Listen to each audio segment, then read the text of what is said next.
All right, let's get something straight. Some of you might hit a point in your enlightenment work, in self-inquiry, spiritual journey, that you discover that nobody else exists. This is known as solipsism. It's the direct consciousness awakening experience that you can see that everyone else, even the ones that you know and love, are imaginary. When we're talking about enlightenment and the truth of no self, those awakenings are just literally that there is no self, meaning that when you're on the street or in public or at the park or at home, just as I described, that there is no one inside of the body doing any of the actions or thinking all the thoughts or having any of the feelings. That applies to everybody in the outside world. When you look at all these people walking around, awakening can show you that they're just empty bodies with nobody inside of them. No one inside of them doing any of the walking or any of the thinking or any of the actions. And this is a scary awakening to have because it can make you feel very alone. It can make you feel very isolated. I've seen a lot of stories of people online where this really trips them up and this really bothers them. They get panic attacks, constant anxiety 24/7. Because who wants to look at everyone that they know and love and see that there is nobody inside of those bodies? If you haven't seen much of my content before, I've made many videos before on what the truth of no self and enlightenment is. You can go check those out first and come back to this video if you don't really understand what I'm talking about right now. But I see a lot of people having this experience, and this distresses these people, and they take the completely wrong position on this issue that you're having by saying that this problem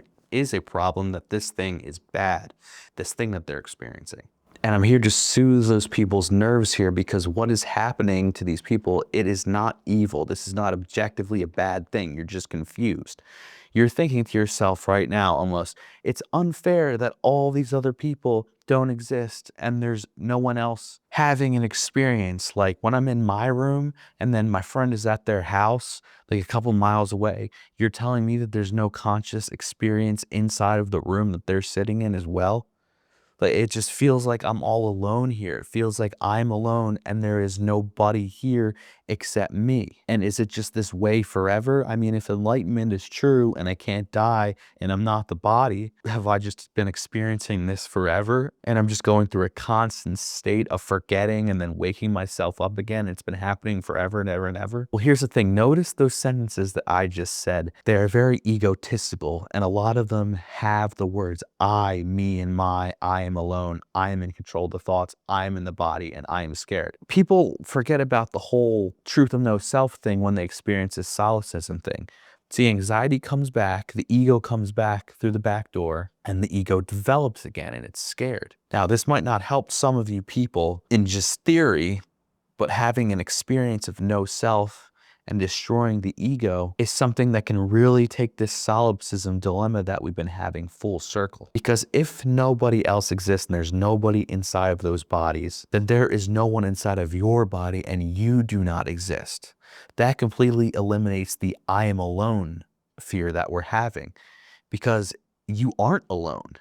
That's not really what solipsism is. Solipsism is only kind of halfway true. It's not that you're alone and you're the only one here. You are not here. What reality is, right, is it's this impersonal dream machine that is happening. It's infinite, it's made out of consciousness, and it's been happening forever. And what this dream machine is doing is it's pretending that it is a you. It's playing this twisted game with itself, where this dream machine that's happening, that doesn't belong to anyone, is producing thoughts and images which aren't you. They're happening on their own.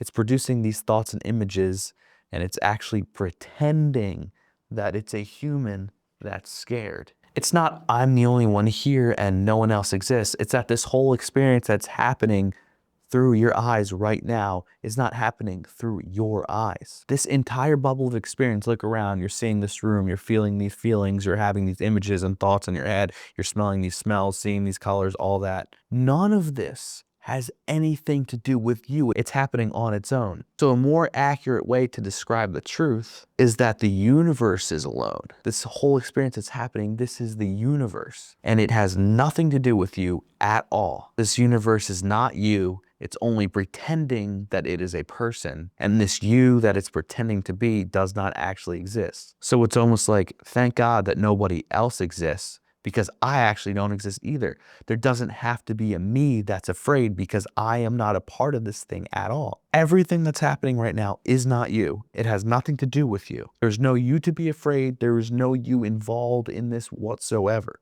The universe might be screwed because the universe is alone, and the universe is doing all of these things by itself to keep itself entertained, because it is immortal and exists forever and is formless. It is only made out of consciousness, meaning it cannot die. But you won't understand this until you have an awakening. The whole you thing that's going on right now, the independent, solo, scared, alone person, that thing is not happening. You can almost relax and breathe and say, oh, thank God that it's not as scary anymore, because not only does no one else exist, but it's just the universe pretending that it's a me, and I don't exist either. So thank God I don't exist.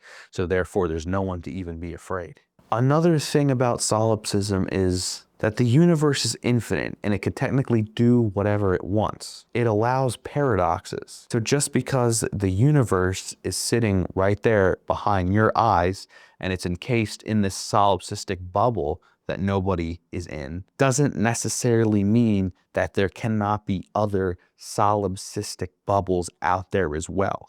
The only problem we're having is if there's two gods, two solipsistic bubbles out there, they could never go together and they could never interact with each other because both of these bubbles need to keep their sovereignty or else they would conflict with each other, which is true in a way.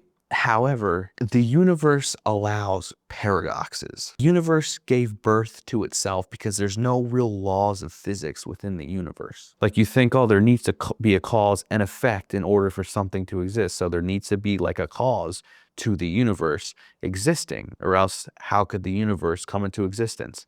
Those are rules of physics that happen inside of the universe, like physics that we know, that has nothing to do with how the universe actually came to exist. The universe came to exist in a magical way. It's almost like, imagine a time traveler in a movie where he went back in time and had sex with his mother, and then the mom gave birth to him. Like, it's like this paradoxical self-sustaining thing that just exists but makes no sense and can make whatever rules it wants because it's infinite imagination made of magic. That's what I'm saying now. Now, I have not been to these deep levels of awakening yet, but who's to say that's not possible? Could two solipsistic bubbles come down and interact with each other while still maintaining their own sovereignty? That's something to think about. Or maybe these two solipsistic bubbles need to stay locked into their own sovereignty, but they can agree to enter a multiplayer mode, a simulation where they both surrender their sovereignty in order for them to interact with each other. Here's the thing about awakening. Awakening goes infinitely deep. When you have an awakening, like a truth of no self or a God realization, you realize there's this consciousness dial where things get trippier and trippier and trippier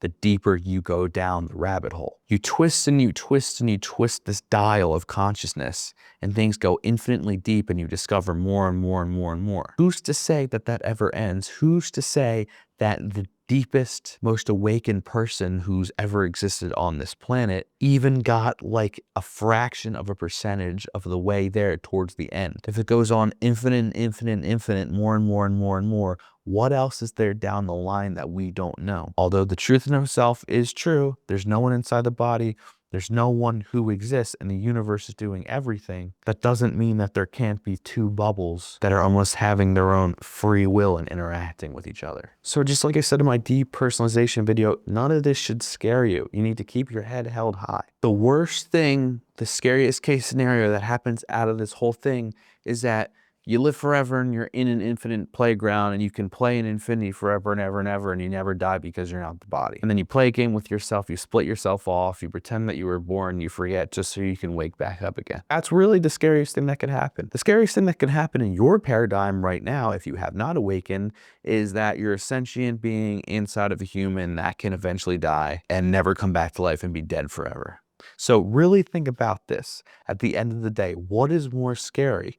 Being awakened or non-awakened? I'm gonna let you guys decide.